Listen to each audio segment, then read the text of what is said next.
Assalamualaikum warahmatullahi wabarakatuh. Alhamdulillahirabbil alamin. Allahumma sholli ala Muhammad wa ala ali Muhammad. Apa kabar anak-anak hari ini? Alhamdulillah, luar biasa. Tetap semangat. Allahu Akbar. Anak-anak yang dirahmati Allah Subhanahu wa taala, mari kita awali untuk pertemuan kali ini membaca bismillah bersama-sama. Bismillahirrahmanirrahim. Pada pertemuan yang lalu kita telah mempelajari tentang salah satu sahabat Khulafaur Rasyidin, yaitu Utsman bin Affan, sampai beliau memimpin atau menjadi seorang khalifah. Dan akhirnya yang terakhir kemarin peristiwa fitnah. Ada 3 hal yang menyebabkan, ada beberapa hal yang menyebabkan, ada 6 hal terkait dengan ini sudah Pak Guru sampaikan. Nah, kali ini kita akan bersama-sama mempelajari kembali sejarah kebudayaan Islam. Sebelum pembelajaran kita mulai, mari kita awali membaca bismillah bersama-sama. Bismillahirrahmanirrahim. Anak-anak yang dirahmati Allah Subhanahu wa taala, kecemerlangan ketika masa Khalifah Utsman bin Affan di periode kedua akhirnya berakhir juga. Beliau wafatnya Utsman bin Affan. Setelah para pemberontak itu kembali ke daerah masing-masing, tampaknya permasalahan sudah selesai. Akan tetapi yang terjadi justru sebaliknya. Mereka malah kembali ke Madinah. Ali bin Abi Thalib mencegah mereka untuk tidak melakukan keonaran. Ali bin Abi Thalib mencegah mereka untuk tidak melakukan keonaran. Ali bin Abi Thalib menanyakan kepada mereka mengapa kembali ke Madinah. Mereka berkata bahwa di tengah jalan mereka telah mencegat seorang pembantu khusus Utsman bin Affan yang membawa surat kepada gubernur Mesir Abdullah bin Abi Syarrah. Surat itu ditulis oleh Marwan bin Hakam yang meminta Abdullah bin Syarrah untuk membunuh mereka setibanya di Mesir. Oleh karena itu, para pemberontak meminta Utsman bin Affan menyerahkan Marwan bin Hakam. Tuntutan itu tidak bisa dipenuhi oleh Utsman bin Affan.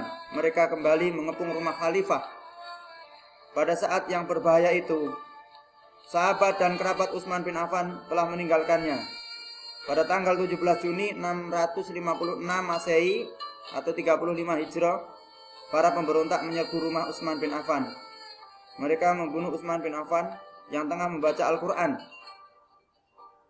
Utsman bin Affan meninggal sebagai syahid pada usia 82 tahun. Pemerintahannya berlangsung selama 12 tahun atau 2 periode, yang satu periodenya 6 tahun. Jadi 2 periode kemudian 12 tahun waktunya. Terbunuhnya Utsman bin Affan membawa akibat-akibat yang merugikan Islam. Beberapa akibat tersebut adalah sebagai berikut. Yang pertama, pembunuhan Utsman bin Affan membangkitkan semangat kesukuan Arab yang telah lama hilang sebagai hasil ajaran Nabi Shallallahu Alaihi Wasallam. Yang kedua, peristiwa tersebut memecah kesatuan umat Nabi Muhammad Shallallahu Alaihi Wasallam, memecah kesatuan umat Islam. Bani Umayyah dan Bani Hashim menjadi 2 golongan yang bersaing dan bermusuhan. Demikian juga kaum Ansor Madinah dan Bani Umayyah Mekah.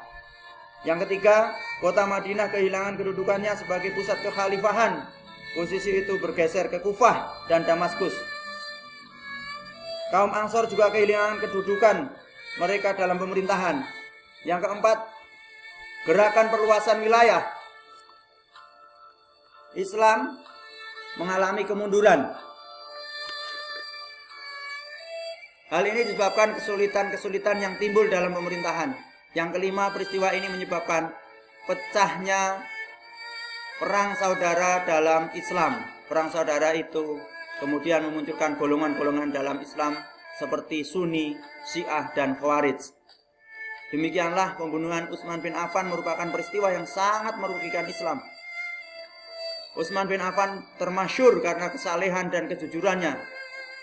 Ia sangat takwa dan sederhana dalam hidupnya. Sederhana dan kedermawanan merupakan ciri utama watak yang menonjol. Walaupun hidupnya berakhir tragis. Utsman bin Affan telah memberikan sumbangan yang berharga bagi umat Islam. Oke anak-anak, itu kisah tentang Utsman bin Affan, termasuk salah satu Khulafaur Rasyidin, menjadi khalifah Islam. Kemudian untuk kalian tugasnya adalah yang pertama, carilah silsilah keluarga Utsman bin Affan. Bagaimana kedudukannya dalam Bani Umayyah. Ulangi lagi. Yang pertama, carilah silsilah keluarga Utsman bin Affan. Bagaimana kedudukannya dalam Bani Umayyah. Yang kedua, menurutmu mengapa sebagai sama muslim kaum pemberontak membunuh Utsman bin Affan? Menurutmu mengapa sebagai sama muslim kaum pemberontak membunuh Utsman bin Affan? Demikian anak-anak yang dapat Pak Guru sampaikan. Semoga ada berkah manfaatnya. Senantiasa diiringi ridho dari Allah Subhanahu wa taala. Hidayahnya kepada kita semuanya. Memetik hikmah daripada kisah-kisah para sahabat. Silakan tugasnya bisa dikerjakan. Yang belum paham bisa ditanyakan kepada Pak Guru.